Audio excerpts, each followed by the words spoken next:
Alors, graphiste, moi je suis plus particulièrement spécialisée dans les identités visuelles, la création de logos, d'images de marque et de développement de cette image de marque sur tous les supports, que ce soit l'impression, pour le web, pour les réseaux sociaux.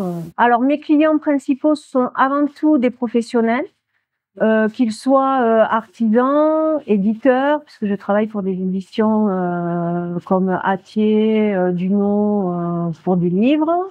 Ce sont aussi des collectivités locales, des clubs sportifs, finalement toute personne ou entité qui a besoin de communiquer et de diffuser son image.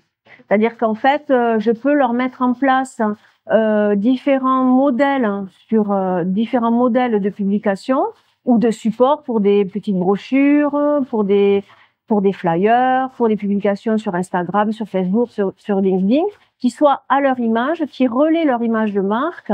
Et après, eux, ils sont autonomes sur le contenu, s'ils ont une promotion, un événement particulier. Ils n'ont qu'à reprendre les templates et changer les textes ou la photo et ils peuvent être autonomes sur leur publication eux-mêmes. Soit ils se disent c'est pas grand-chose, je vais le faire parce qu'effectivement aujourd'hui avec des outils qu'on a, tout le monde peut s'y mettre. Sauf que c'est très très très chronophage et que du coup généralement ils font pas. Et souvent, dans la communication, la difficulté, c'est qu'ils ont du mal à se rendre compte que acheter une prestation d'un professionnel, c'est du gain sur le long terme par rapport à leur communication et leur image de marque. C'est pas forcément, comme on dit, du one shot. Ça peut être justement tout au long de l'année, des différentes saisons, d'accompagner tout le temps le client et donc de répartir la charge sur une année complète, sur différents supports, sur différents mini-projets de communication. On peut pas rester pendant 5 ans sur la même image de marque. On peut pas rester. Il faut faire évoluer son image. Il faut et puis les artisans, les entrepreneurs, ils ont aussi de nouveaux projets.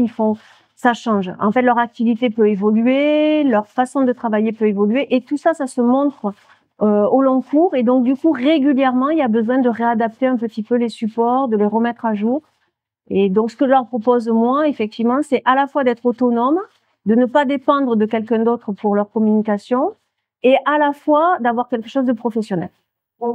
Alors moi, je participe essentiellement à cette foire parce que, comme je disais, ça fait 15 ans que je suis installée à mon compte et que j'habite à Lavore et que je travaille à Lavore. Et pourtant, je travaille très très peu avec les entrepreneurs locaux. Et du coup, je trouve que c'est quelque chose qui me manque aujourd'hui, la proximité avec avec les entrepreneurs du terroir.